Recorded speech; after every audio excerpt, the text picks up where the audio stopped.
2019లో ఎలాగైనా గెలవాలని సగటు పేదవానికి ఆశలు చూపే వాగ్దానాలు ఇచ్చిన వైసీపీ నాయకులు నేడు కూటమిపై విమర్శలు చేస్తున్నారు.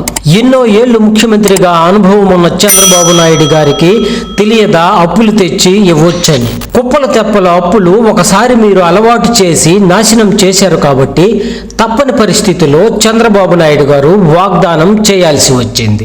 అప్పులు చేయటానికి ఆలోచించి అప్పులు ఇబ్బడి ముబ్బడిగా చేయకుండా ఎలా వాగ్దానాలు అమలు చేయాలా అనే కారణంగా పథకాలు అమలు లేట్ అవుతూ ఉంది. ప్రభుత్వాన్ని విమర్శించటానికి మీకు ఇంకా 3 సంవత్సరాల టైం ఉంది.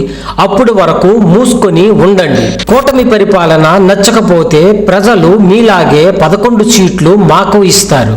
ఈలోపు వైసీపీ నుంచి జగన్మోహన్ రెడ్డి సహా ఎవరు ఎన్ని విమర్శలు చేసినా ప్రజలు నమ్మే పరిస్థితి లేదు.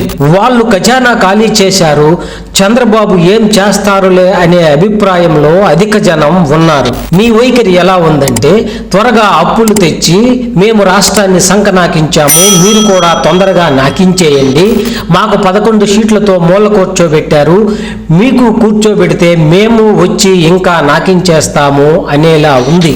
రాష్ట్ర విధ్వంసకారకులు మీరు అంటూ కూటమి ప్రతి విమర్శలు చేస్తుంది. ఇచ్చిన వాగ్దానాలు అమలు చేయని మీకు దుప్పటి చలి ఓ ముసలాయన వంటి పిట్ట కథ వర్తించదా అంటూ మమ్మల్ని విమర్శించటం గురివింద గింజ చందాన ఉన్నాయనే మాటలు వినిపిస్తున్నాయి. యాంకర్ శ్యామలను రాష్ట్ర అధికార ప్రతినిధిగా నియమించిన మూలాన జగన్మోహన్ రెడ్డి పార్టీ ప్రతిష్టను ఇంకా దిగజార్చుతున్నారనే విమర్శలు వస్తున్నాయి.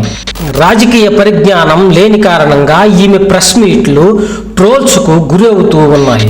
ఈమె పెట్టే ప్రెస్ మీట్ నటనా చాతుర్యము ప్రదర్శించడానికే సరిపోతుంది తప్ప ప్రత్యర్థి పార్టీపై విమర్శలు పసలేనివిగా ఉన్నాయి. ప్రతిపక్షంలో ఉన్నప్పుడు ఘాటు విమర్శలు చేస్తే అధికారం వచ్చిన తరువాత పెద్దపీట వేసి పెద్ద పదవి ఇస్తారనే ఆశ ఉంటే ఉండవచ్చు. కానీ ఈలోగా ఈవిడి గారి కారణంగా పార్టీ బొక్కబార్లా పడటం ఖాయంగా కనిపిస్తుంది.